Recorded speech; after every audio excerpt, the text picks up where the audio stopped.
What's going on, folks? Ted from Immersion here. And the topic for today's video is, ultimately, it's going to break down to communication, but what to do or how to go about when it's time to say goodbye to an RPG game that you're in, whether it's one that you're running, one that you're playing in, how that communication goes and when is the time to do it and how you go about it. So, again, this is one that I can't give you a definitive answer because everybody's situation is different, but I wanted to present a couple ideas and float some stuff out there and get you guys to sound off in the comments down below and let me know your personal experiences with this, if you have any metrics for gauging and stuff like that. Before we dive into that, though, I wanted to talk to you about the partner for today's video, Mint Mobile. Now, again, if you've ever thought that your cell phone, which let's all agree is pretty much an integral part of your life at this point, why is the bill so high? Well, again, maybe Mint Mobile might be there to be able to help reduce that for you. By the way, there's a QR code you'll see over there in the corner. You can scan that anytime to just go to my page or my link for Mint Mobile. If you're curious why you might have heard of Mint Mobile, you probably have, because this guy, Ryan Reynolds, he's the owner of Mint Mobile. And basically, Mint Mobile is a premium wireless service. You can get it for as low as $15 a month. And you're not going to sacrifice anything like coverage, speed, things like that. It's built on the nation's largest 5G network. And the way they are able to keep the costs so low, which we're going to talk about monthly costs here in just a little bit, is because they don't have any physical brick and mortar retail space. We live in an increasingly digital world, as I'm sure many of you in the RPG space know. It's much easier to play a game online than it is to play a game in person, so that all of the savings from not having a brick and mortar space can be passed on to you, and that's how Mint Mobile is able to get the prices that they do. Again, the QR code is there. There's a link in the video description. It's trymintmobile.com/nerd. It'll be at the top of the video description as well as a pinned comment. But again, you're going to get unlimited nationwide talk and text, 5G, and a free mobile hotspot are all included with the unlimited nationwide plan, which, as you can see, is normally on screen here for $30 a month. But the deal that's coming from this is that it will be as low as $15 a month. And if you're worried about switching over to Mint Mobile, it's easy. It takes about 15 minutes. They either have eSIM cards or physical SIM cards if that's more your thing. And again, this is a limited time offer, this getting the unlimited plan for $15 instead of $30. So check that link. Again, it's 50% off. Can't argue with that kind of savings. So like I said, check the links, click the QR code. And if you already have switched over to Mint Mobile or a Mint Mobile member, I'd love to hear more about that in the comments down below as well. So with that being said, let's talk about saying goodbye to a game. We often talk, a lot of us, about how our games just end. And that's not like anybody physically or decidedly choosing to end a game. More often than not, as so many of our RPG games do, they just kind of fizzle out for one reason or another. I'm sure you've experienced this. I know I have. My original D&D game that I first played in, which I'm going to do a video on in the future about like that first experience and that first campaign, it just kind of fizzled out. Like, we were playing consistently every Saturday for a while, and then like one of our players couldn't make it, and then we went from a group of 3 to 4 down to two players and a DM. And then, it's like somebody can't make one Saturday, and that's it, right? Like, you miss one game, and then like, oh, hey, and then like it breaks the cycle. And that seems to be how that works. That's, at least in my opinion, is when a game starts becoming inconsistent, where you miss a game. If you play consistently on a certain day and you miss a day, that's what starts the breakdown. Because you miss one, and then it's like, oh, I can't do this. Well, we already missed the last one, so maybe we don't do this one. And then maybe you start like, well, we'll play again on this day. You pick a future date. And lo and behold, life happens, and the game just kind of turns into ether, and it disappears. This happened to me with another game that I ran. I ran this game for about 3 years. It was about a monthly game. Everybody lived far apart. We'd get together to physically play together. And eventually, we had like a big, long, like 8-hour session. One of the characters ended up dying at the end of it. And then just scheduling got in the way, and we never resumed that game, and it just fizzled out. But that's not what this video about. This video is a game that you're in or playing, or at least semi-regularly playing, but when do you let it go? Now, I talked to some of my friends at Gen Con about this, and the general consensus that most people have is, and I think you'll probably agree, when the game stops being fun for you is when it's time to let it go. But I also have a different perspective on this. We'll talk about that in a sec. So if you show up to a game and you're just not enjoying yourself, right? And I mean, these could be people that you know and love outside of the TTRPG space.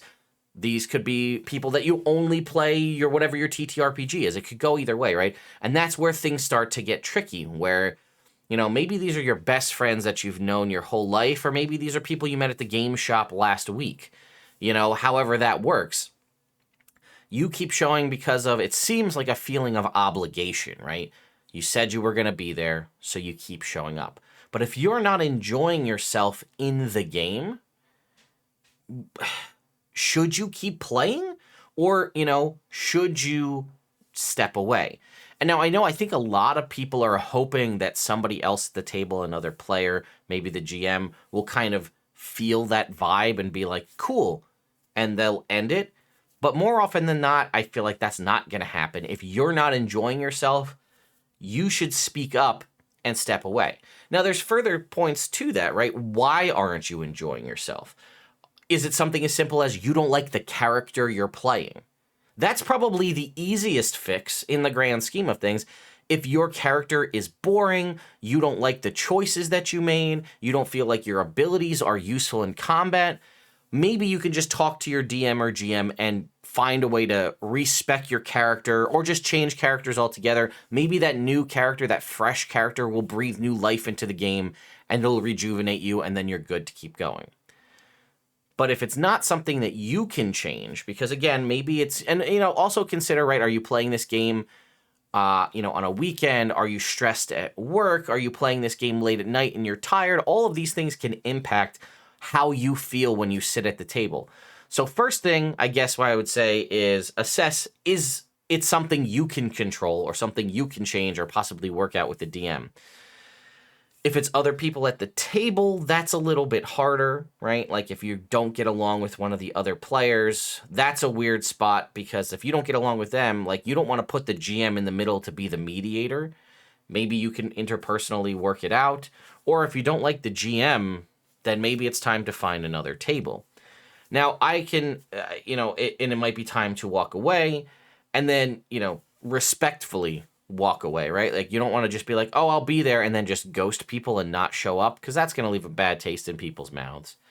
Tell them, I don't really think this game is working for me, and then walk away. Now, again, if you tell the GM, hey, thanks so much for inviting me, I had a lot of fun playing, but I don't think this is for me. I think I'm going to step out. Feel free to do whatever, kill my character, do whatever you want with it, that kind of a thing. Now, the GM may come back to you and say, is there anything we can work on to fix that? And then you can have that dialogue if it's something you really want to. But if you don't think it's going to happen, you should just, in my opinion, walk away. And I'll come at this from a GM perspective. I want everybody at the table to have fun. If you're not having fun at my table, I want to know about it as the GM, and I want to fix that. If it's something that I can fix, right? If it's something that I'm doing, the way I run combat, the way I describe characters, the way I've interacted with your character as NPCs in the world, if that's on me, something I can fix, I want to fix it and make it better, but I need to know that I'm doing that wrong so I can adjust it. But if you think it's just extenuating circumstances, maybe it's, you've got too much going on in life outside of the game for you to really enjoy this. Some people use D&D or other RPGs as an escape mechanism, and then if that's the case, or maybe you just can't get into it or what have you, and you want to walk away, that's a reasonable thing too. And again, if you're the GM, you also need to respect that decision of people if they do want to walk away.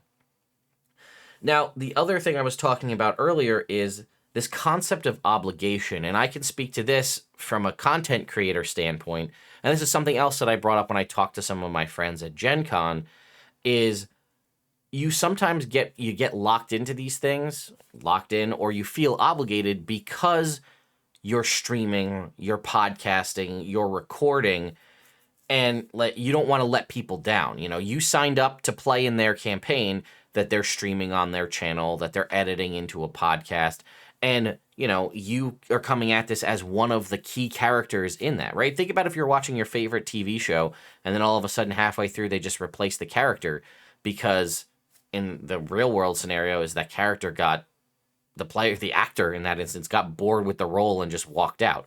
Now, obviously, in an acting scenario, there are contractual obligations and things where they need to stick around for so long.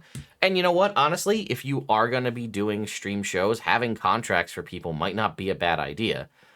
The other side of that is sometimes people like to have an out.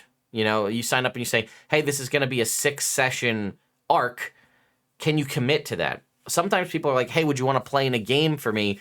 And it's an open-ended campaign that could go thousands of episodes if it goes that long. And some people might commit to that early on and then realize, I didn't realize I was in for such a long haul. If I'd known that this was 12 episodes, 24 episodes, 5 episodes, I could have committed and made it work for that. But because now it's an open-ended thing, it's too much. And I've experienced this myself with a variety of things. That's why I like to run pre-written campaigns. Again, especially we're talking specifically the Dungeons and Dragons things, because those usually cap out at around, at least in my opinion, and having run a bunch of them at this point, around 25-ish or so sessions, 3-hour sessions will usually get you through a pre-written campaign. And I feel like if you say, hey, and it's essentially almost like a season of a television show. Hey, can I lock you in for 25 episodes with, plus or minus 2 if it runs a little bit long? And that's very reasonable, and I think that's, or even, again, shorter than that.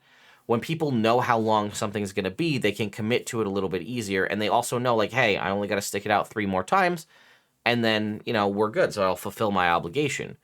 But when you run these 100-plus episode arcs that are so long and run for forever, people can get bored and want to switch things up, want to leave, stuff like that. And then it becomes work, and it becomes this feel of obligation. And you just show up and you're not enjoying yourself. And then, you want to walk away, but you feel obligated because you told this person you'd be on their stream or their podcast.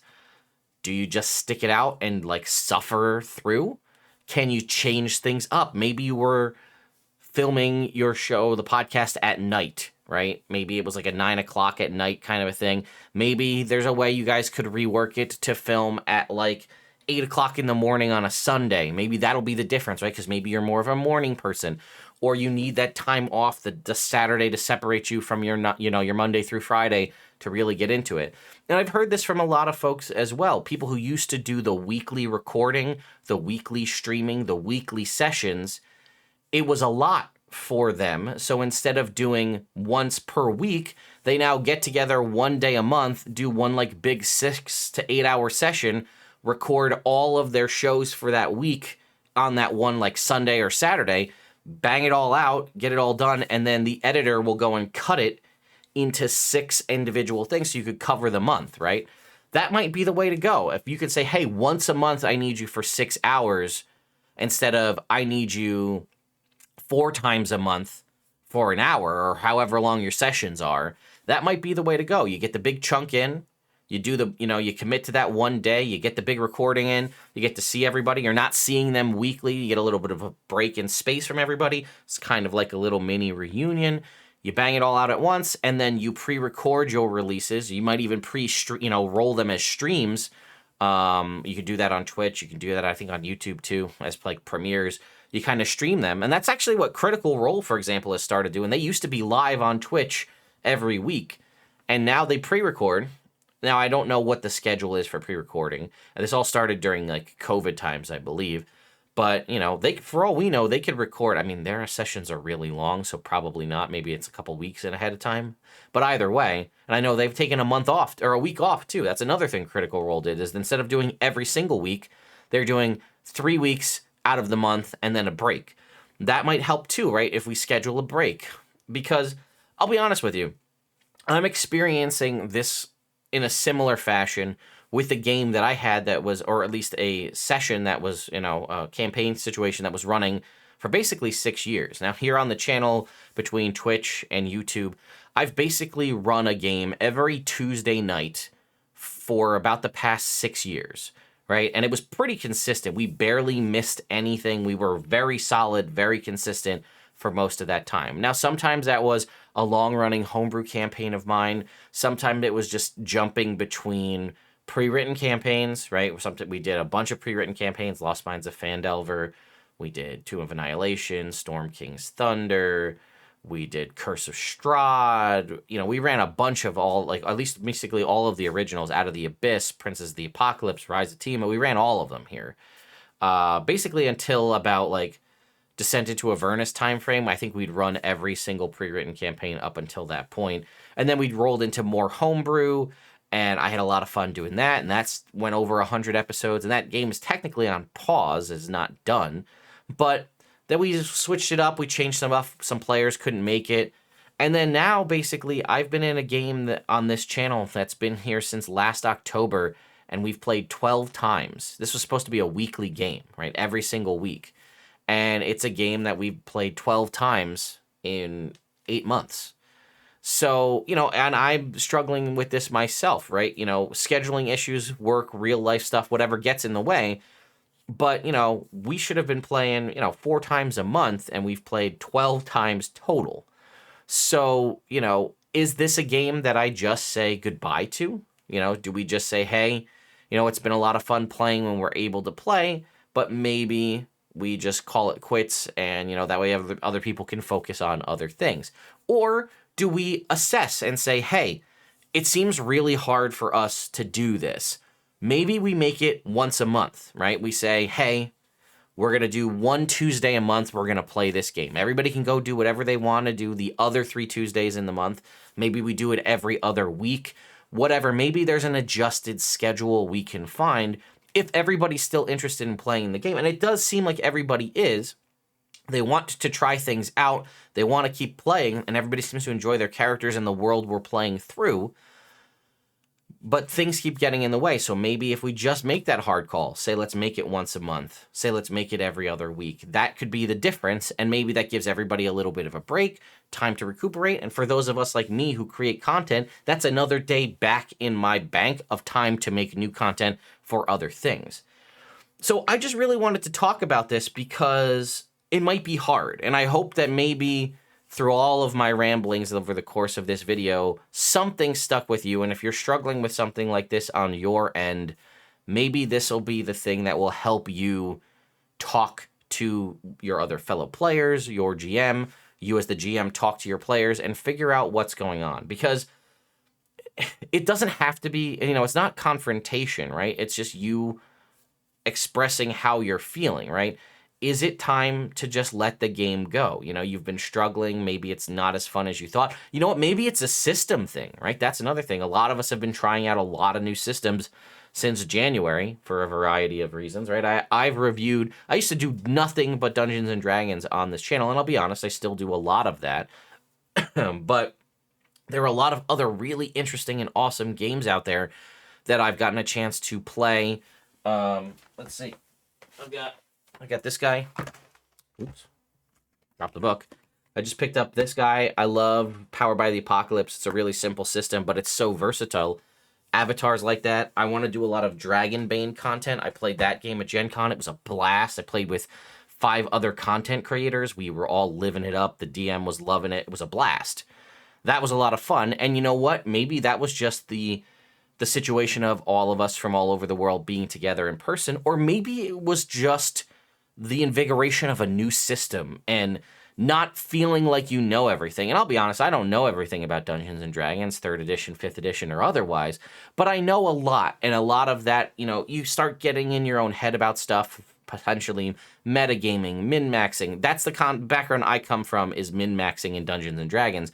So I can't break my mind away from the concept of min-maxing. So, like, thinking about the best strategic combat move, or the most optimal way to win over this social encounter, that's ingrained in my blood when it comes. I actually got goosebumps for saying that. I don't know why. But Dragonbane was a brand new system that I basically knew nothing about going into it. So I got to live in the same experience that everybody at the table, all brand new to the game, all trying it out for the first time. And it was amazingly refreshing. We played for 3 hours, by the way. I don't know if I said that. It was a 3-hour session. And nobody was looking at their watch. Nobody was playing on their phone. Everybody was in it and glued to the game and wanting to learn about what was going on. And that's not nothing, right? It's very easy to check out during a game, disassociate. You're playing online. You can see the white screen as somebody opens up a new tab to go do something else while you're playing on an online game. So maybe the difference between you canceling your session or not, or ending your campaign or not, is maybe you take a hiatus. Maybe you try a different system, right? Maybe you take your characters from the game they're in into a different system. I heard of a lot of people going from D&D 5e to Pathfinder after the OGL, changing it up.